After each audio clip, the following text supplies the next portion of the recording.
युद्धकाल में सबसे मूल्यवान निधि होती है सूचनाएं और जानकारियां। शत्रु पक्ष की सूचनाएं और जानकारियां हमें बहुत कुछ बता सकती हैं, और जब हम इन्हें प्राप्त कर लेते हैं तो ये हमारी व्यूह रचना को बल ही नहीं देती, आधार भी देती हैं और उन्हें धार भी देती हैं।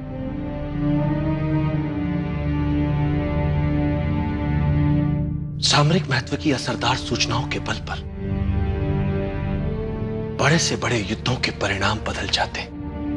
युद्ध में शत्रु को असावधान और निश्चिंत करने से बड़ा कोई शस्त्र नहीं होता। इसलिए युद्ध जीतने के लिए युद्ध काल में ही शत्रु को विश्वास दिला दो कि वास्तव में युद्ध वही जीत रहा है। वो निश्चिंत हो जाता है, उसके लड़ने की भूख शांत हो जाती है। ऐसे समय में उस पर आक्रमण कर उसे सदा के लिए धराशायी किया जा सकता है।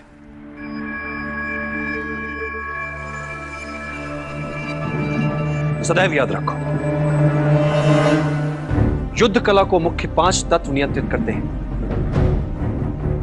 स्वर्ग या भाग्य, धरती या कर्म, सेनापति, संचालन विधि एवं अनुशासन, और इन सबसे ऊपर सबसे महत्वपूर्ण है नैतिक नियम। नैतिक नियम वो नियम होता है जिसमें प्रभाव और विश्वास के कारण प्रजा अपने राजा के प्रति प्रतिबद्ध रहती है। राजा के प्रति यह प्रतिबद्धता एक ऐसा नैतिक जाल होता है जिसमें उलझाकर आप जनता से जो चाहे करवा सकते हैं। आप जनता को आशा के जाल में इस नैतिकता से उलझा सकते हैं, जबकि वास्तविकता में आशा हो ही ना। आप इस नैतिक जाल की सहायता से जनता को आशा ना होते हुए भी यह विश्वास दिला सकते हैं कि आशा है।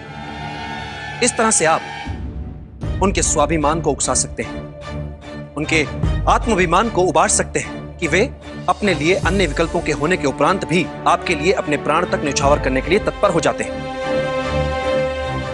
चाणक्य सदा कहते थे कि युद्ध करके शत्रु पर विजय प्राप्त करने में कोई बड़ी बात नहीं। बड़ी बात बिना युद्ध किए, बिना रक्त बहाए विजय प्राप्त करने में। बिना आक्रमण के शत्रु को समूचा जीतने के लिए शत्रु के मन से आशा ही मिटा दो कि वो अपने विरोधी से जीत भी सकता है, जिससे उसके लड़ने और जीतने की क्षमता कम हो जाती है। अब आता है योजना का दूसरा चरण। तो दूसरे चरण में जितने भी संसाधन हमारे पक्ष में है उनका प्रयोग, ताकि हारने की संभावना ही ना हो। और योजना का तीसरा चरण, शत्रु की निर्बलता का अपने लाभ के लिए प्रयोग, जिससे जीतने के लिए कम शक्ति लगानी पड़े। और इस बार चाणक्य ने धनानंद के लिए उसी की सत्ता और शक्ति के केंद्र में चुनौती प्रस्तुत कर उसके अस्तित्व को ही एक प्रकार से मानो झकझोर दिया था। स्वाभिमान जब तुम्हें अंधा बना दे तो वो तुम्हारा सबसे बड़ा शत्रु बन जाता है। वो तुम्हें हिंसक बनाता है, तुम्हारे अंदर क्रोध उपजाता है। सबसे पहले हमें इस बात का ज्ञान होना आवश्यक है, और जब हम इस बात को जान लेते हैं तो हमें इसका उपयोगी अंग भी समझ लेना चाहिए, और वो ये है कि इस अभिमान का उपयोग अपने शत्रु के विरुद्ध करें। वो तिलमिला उठेगा और क्रोध से पागल हो कोई ना कोई भूल अवश्य कर बैठेगा।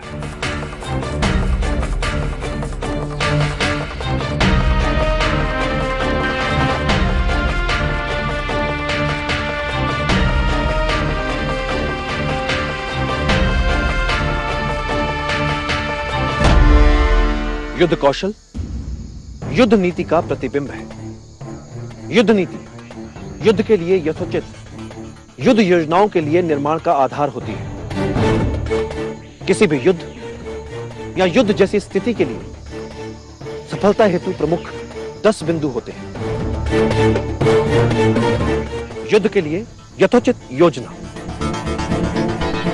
युद्ध घोषणा का समय, युक्ति संगत आक्रमण, युक्ति संगत युद्ध शैली का चयन, शत्रु की शक्ति और उसके निर्बल पक्ष की विस्तृत जानकारी, अपने सैनिकों और अपनी क्षमताओं का भिन्न भिन्न ढंग से प्रयोग,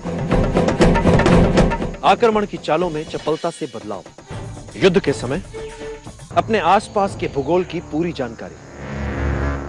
और इन 9 बिंदुओं से भी अधिक महत्वपूर्ण है, हर युद्ध किसी न किसी प्रकार के छल या छद्म पर आधारित होता है।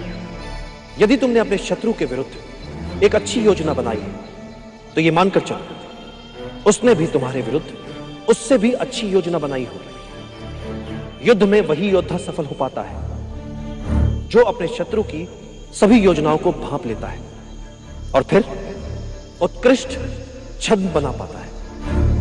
जैसे जब तुम आक्रमण करने वाले हो तो शत्रु को लगना चाहिए कि तुम अभी आक्रमण की स्थिति में नहीं हो। जब शक्ति का प्रयोग करने वाले हो तो शत्रु को लगे कि तुम निष्क्रिय हो। जब तुम शत्रु के बहुत निकट हो तब उसे लगना चाहिए कि तुम शत्रु से बहुत दूर हो। और जब तुम दूर हो तो शत्रु को लगे कि तुम उसके अत्यंत निकट हो। शत्रु से अपनी सही स्थिति छिपाकर छल से उसे अव्यवस्थित करो और शत्रु जब अस्थिर हो उस पर वार करके उसे कुचल दो।